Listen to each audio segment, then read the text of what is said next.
हुआ क्या था मैं बता देती हूँ। मेरे दिल में ना पीएसवीटी का केस था, उसे टेकिकार्डिया कहते हैं। टेकिकार्डिया में अक्सर कई लोगों के दिल में एक्स्ट्रा ट्रैक्स होते हैं जहां शॉर्ट सर्किट हो जाता है और आपकी हार्ट बीट एबनॉर्मली हाई हो जाती है, ऐसे 150-200 पे पहुंच जाती है। और पहली बार जब ये मुझे हुआ मेरे साथ तो ऑफकोर्स मुझे साइंस नहीं पता थी। पहली बार हुआ तो मैं भी ऐसे ही उठी की और थी भी मैं नींद में, मेरी एकदम नींद खुली, सीने में नगाड़े बज रहे। मैं उठी, मैं फटाफट सिराने के नीचे से वेप निकाला।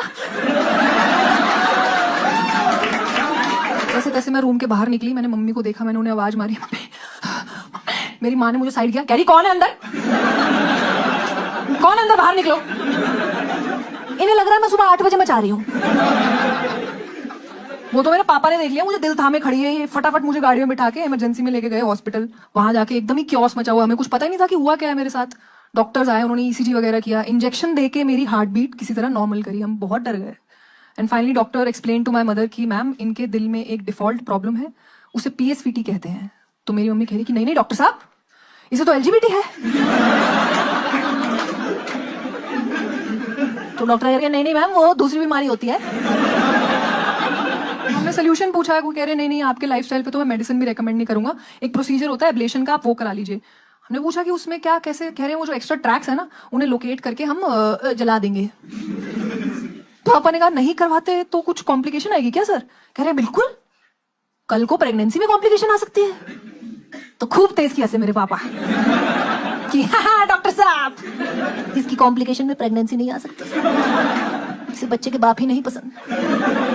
मेरी तो रातों की नींद उड़ गई भाई, मैं रात भर सो नहीं पाती थी। मुझे ऐसे डर लगने लग गया कि कोई मुझे मारना चाहता है जान से। मुझे ऐसा लगता था कि पर्दे के पीछे ना कोई खड़ा हुआ चाकू लेके है, वो मुझे मार के मेरे सारे वेप ले जाएगा। मेरे पेरेंट्स बहुत घबरा गए मेरे लिए कि ये तो सोती नहीं है। फाइनली उन्होंने मुझे जेनरसली ऑफर किया कि बेटा तुम मम्मी पापा के साथ मम्मी पापा के रूम में सो जाओ। हर ऑफर की एक उम्र होती है। मैं 28 की थी, पता नहीं क्यों हाँ कर दी मैंने। अब हम तीनों नहीं सो पा रहे। मुझे नहीं पता था ये रात भर ये कपल बकचोदी करता है।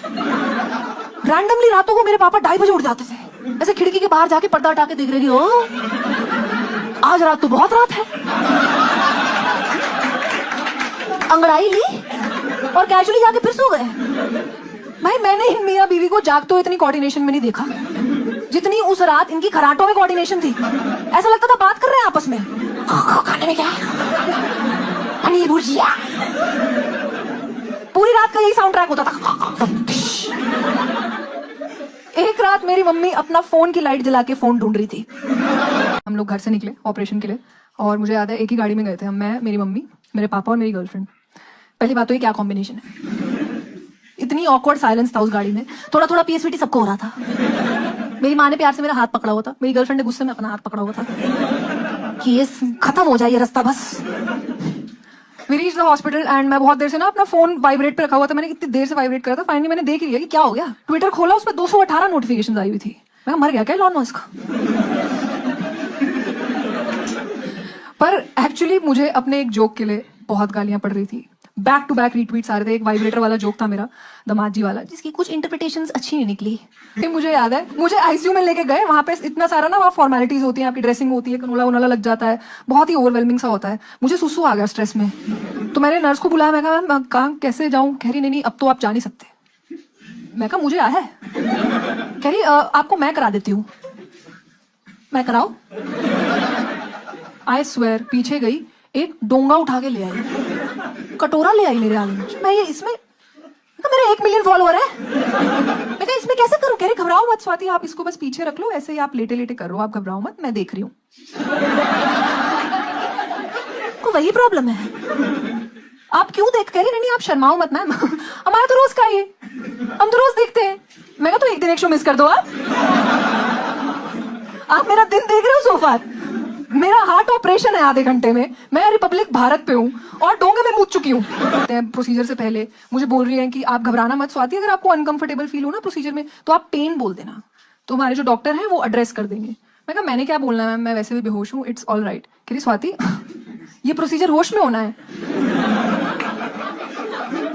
मैम शायद आपको कंफ्यूजन हो रही है, ये मतलब। कह रही Swati I am the doctor, आपको कंफ्यूजन हो रही है। मैं कहा मैम प्लीज बेहोश कर दो, मैम प्लीज बेहोश कह रही स्वाति यहाँ कोई नेगोशिएशन नहीं पॉसिबल है। नर्स ढूंढा लिया मैं ऐसा हो गई भाई 50 मिनट क्या करूंगी मैं होश में। पर मेरी गर्लफ्रेंड को लगा कि अरे ये तो 50 मिनट के लिए जा रही है, क्यों ना इसे एक टॉपिक दे दूं सोचने का। मुझे आके कह रही है जल्दी वापस आई हो। मैं कहा मैं सुट्टा मारने नहीं जा रही। कह रही यार मैं नहीं बैठ सकती इतनी देर अकेले तेरी मम्मी के साथ। मैं क्या कह दिया मम्मी ने? आंटी कह रही है कि हॉस्पिटल आया तो अपना भी इलाज करा लो। The operation was successful, as you can see. I just wanted to go out and hug my family. जैसे मैं बाहर निकली मैंने अपनी फैमिली को देखा, ये तीनों बैठ के संतरे खा रहे हैं। मुझे तो उल्टा रिस्पेक्ट है भाई जेनजीज के लिए। Gen Zs in the house give me a cheer. Woohoo. Okay, millennials who hate them give me a cheer. Now give me a reason why. बस यूं ही हमारे माँ बाप बोलते थे आजकल के बच्चे, अब हम बोल रहे बड़वे। कोई अच्छा रीजन है भी नहीं इन्हें हेट करने का भाई।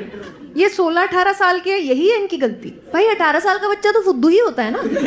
हम क्या कर रहे थे as a generation, entire generation बिना इंटरनेट के गॉसिप फैला देती थी पूरे देश में। पता नहीं किस बेवकूफ ने देश के कोने से बोल दिया कुरकुरे में प्लास्टिक है। आज से सिर्फ लेस। हम कौन होते हैं इन्हें बेवकूफ बोलने वाले? They have boundaries unlike us. रोज काम पे आते हैं, रोज एच पे छोड़ के जाते हैं। गैस करो कल आऊंगा या नहीं। कीप गैसिंग बिच।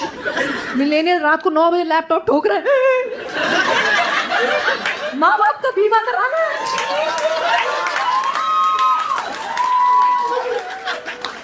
बच्चे का डायपर लेना है। जिन भी लड़कियों को लगता है उनमें कोई कमी नहीं है, वो परफेक्ट है, आप फुल बॉडी चेकअप कराओ, आपको बहुत सारी कमियां दिखेंगी। मुझे कॉल पे समझा रहे कि मैम आप में आयरन की कमी है। मैं बोल रही अच्छी बात है, गोल्ड डिगर हूं मैं। मुझे आयरन की कमी, आप गोल्ड का बताओ कितना चल रहा है भाव। कह रहे नहीं आप एनेमिक हो, anaemic. And that's when it hit me कि ओ गॉड एनीमिया है मुझे। और 3 में से 2 लड़कियां एनेमिक होती है और एक पापा की परी। उनको कुछ नहीं होता, बट सीरियस है। लोगों ने मुझे बोला बीट रूट खाने से ठीक हो जाता है, तो मैं तो बहुत बीट रूट खाने लग गई यार। इतना खाने लग गई हूँ कि लोग मेरे पास आके से भाग जाते हैं कि छी तो गुटखा खाती है। चाय में डुबो रही हूँ बीट रूट। हाँ, लोगों की जबान काली होती, मेरी लाल हो गई है। कल मैं एक लिफ्ट में घुसी और मेरे पीछे एक कपल घुसा और लिफ्ट बंद होते ही उन्होंने मेकआउट शुरू कर दिया। तो पहले तो मुझे लगा मैं बाहर रह गई क्या।